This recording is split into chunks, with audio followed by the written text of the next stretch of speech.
प्रिय विद्यार्थियों, MSc final fluid dynamics की इस कक्षा में आपका हार्दिक स्वागत है। मैं doctor Neelmani Gupta, associate professor, government Dungar college, Bikaner, Rajasthan. पिछले लेक्चर में हमने बाउंड्री सरफेस और उससे संबंधित कुछ प्रश्नों के हल ज्ञात किए थे और इसके साथ ही पहला अध्याय काइनेमेटिक्स, जिसमें हमने stream lines, path lines, kinds of motions, equation of continuity, boundary surface आदि का अध्ययन किया था। आज हम हमारा second chapter equations of motion start करते हैं। इस चैप्टर में सबसे पहले हम पढ़ेंगे Euler's dynamical equations of motion in vector method. Let a closed surface S enclosing known viscous fluid be moving with the fluid so that this S contains some fluid particles at any time.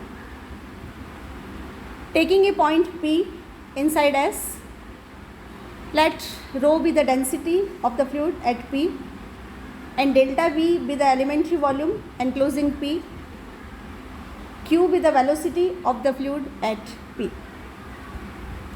Since the mass, that is rho delta V, density into volume, this is mass. So since the mass of the element remains unchanged, therefore momentum of the volume V in S is m is equal to volume integral q rho dv.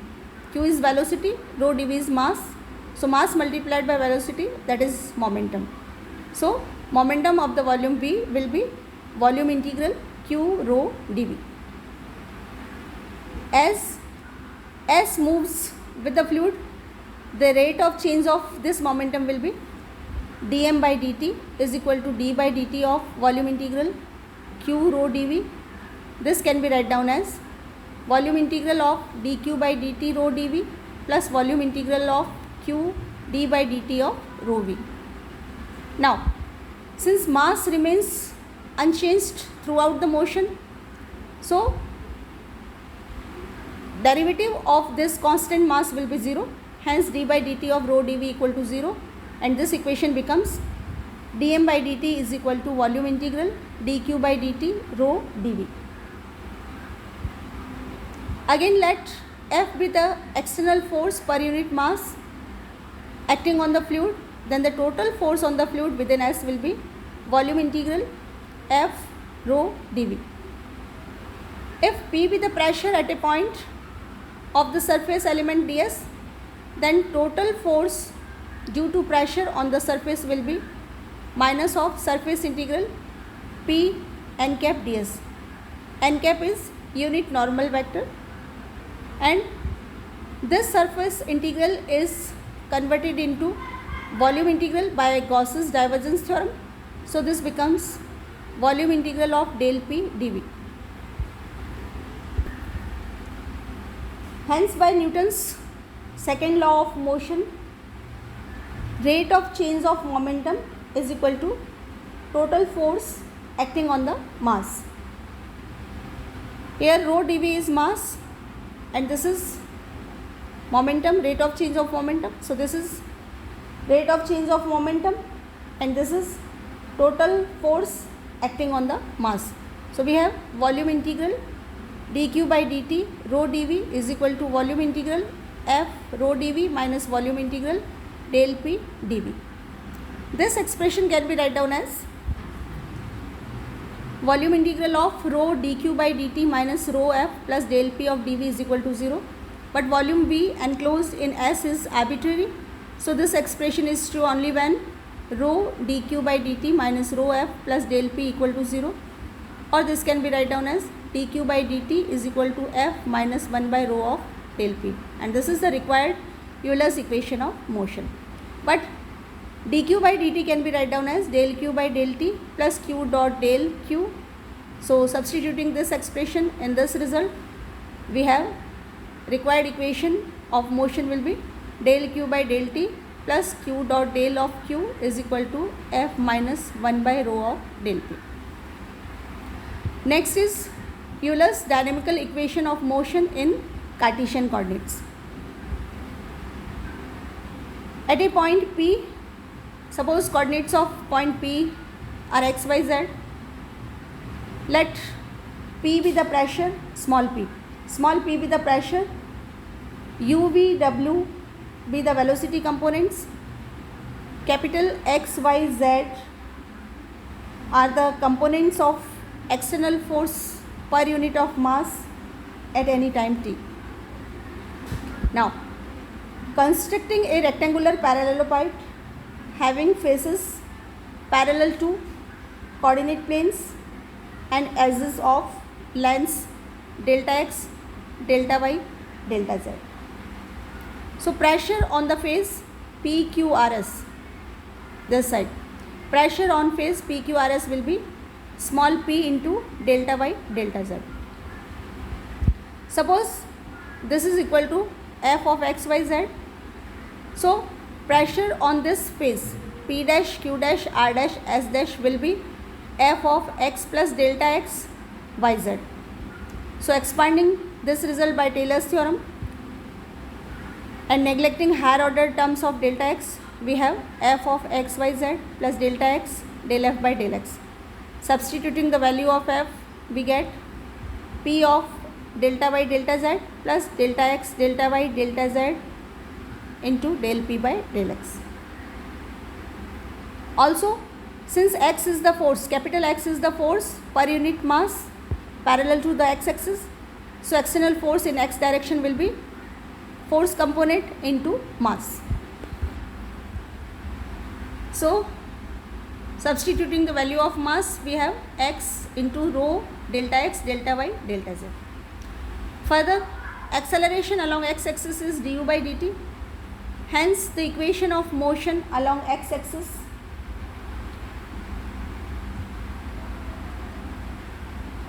this is, once again, here mass multiplied by acceleration parallel to x-axis is equal to acceleration forces on the mass along x-axis. So mass is rho delta x, delta y, delta z with du by dt, and here external forces on the mass along x-axis are x rho delta x, delta y, delta z plus p delta y, delta z minus of p delta y, delta z plus delta x, delta y, delta z into del p by del x. So solving this expression, we have rho del u by del t, rho du by dt is equal to del x rho minus del p by del x, or du by dt is equal to x minus 1 by rho of del p by del x.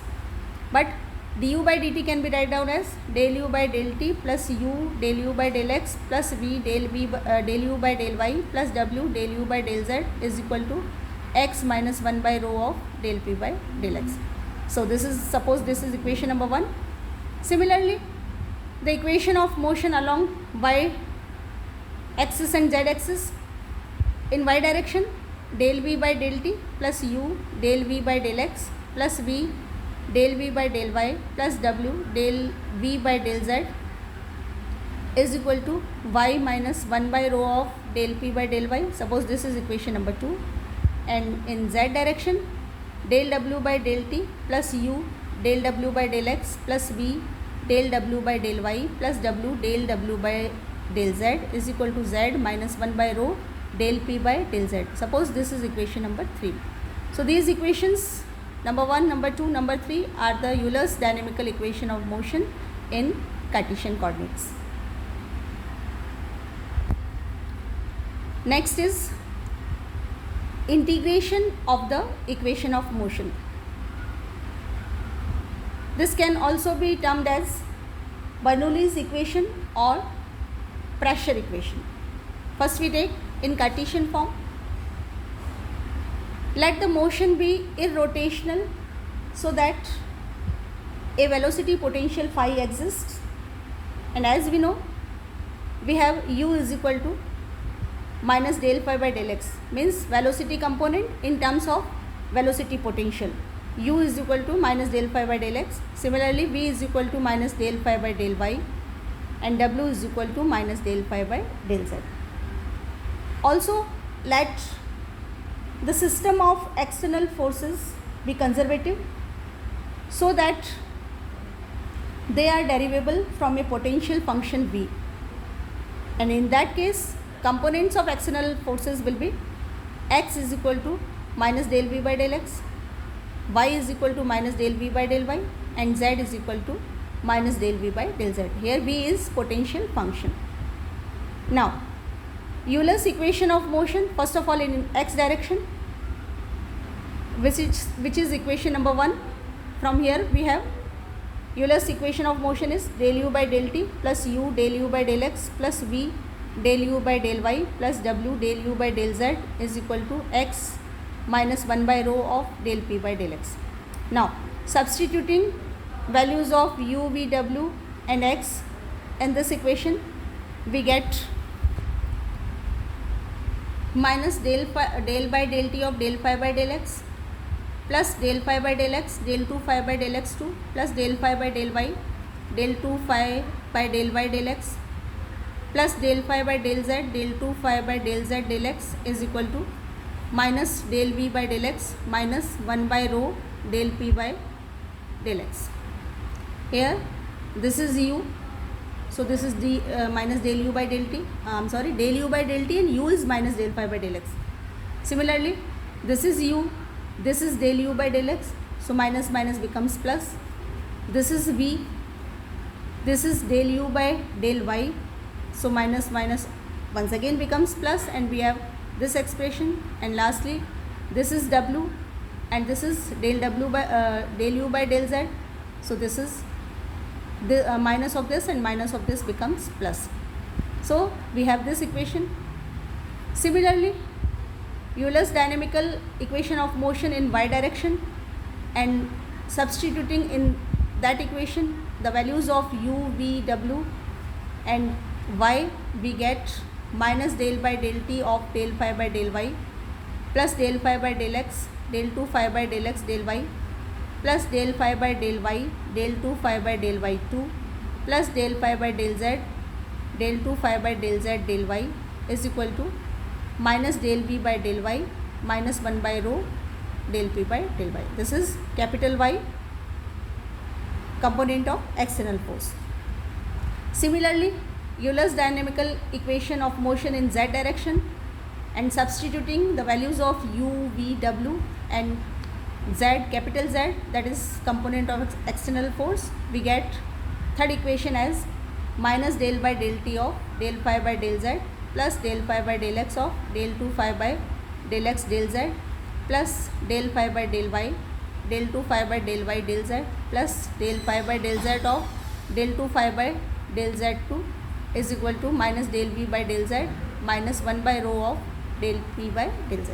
Now multiplying this equation by dx, this by dy and this by dz, and adding, we get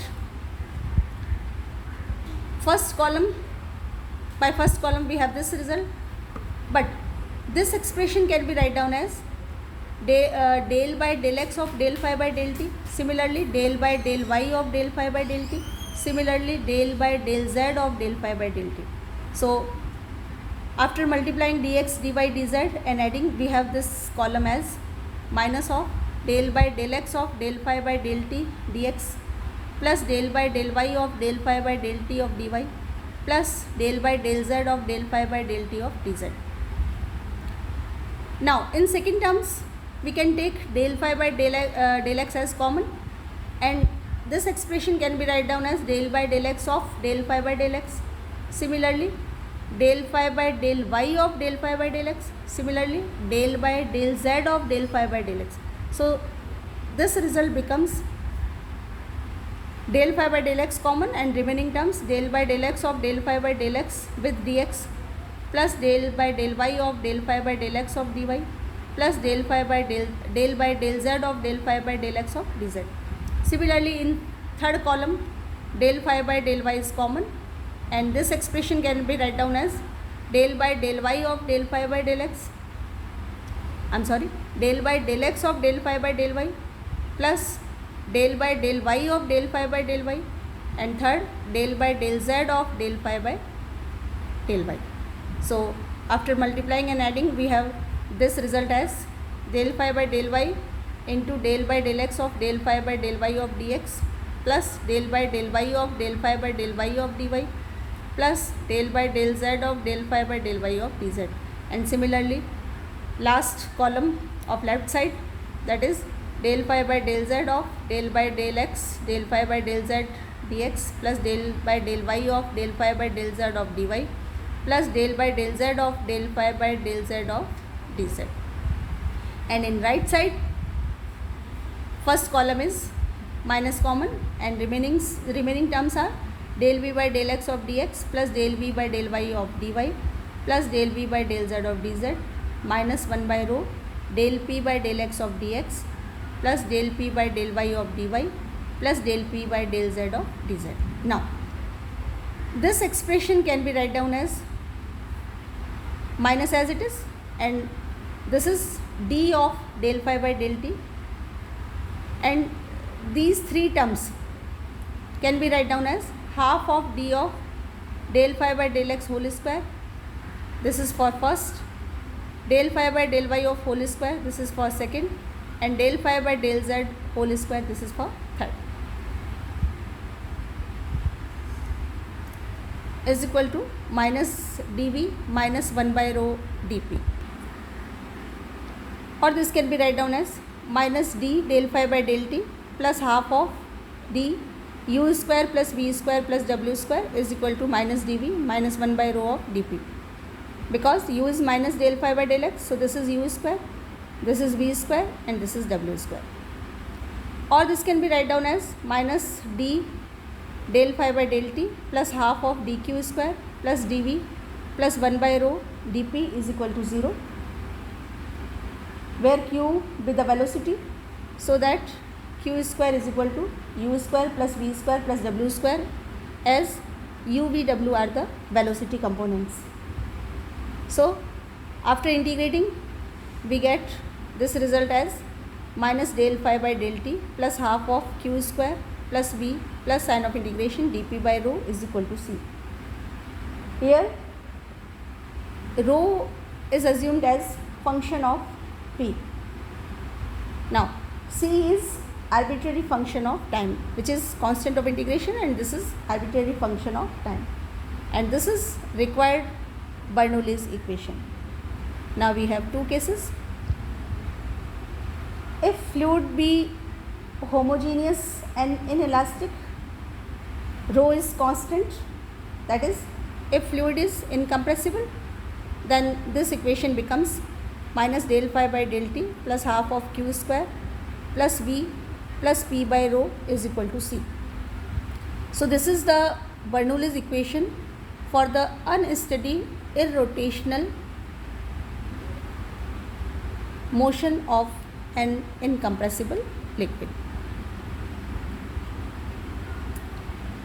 Now for if we have steady motion, then del phi by del t will be 0, and then this equation of motion becomes half of q square plus v plus p by rho is equal to c, where c is an absolute constant.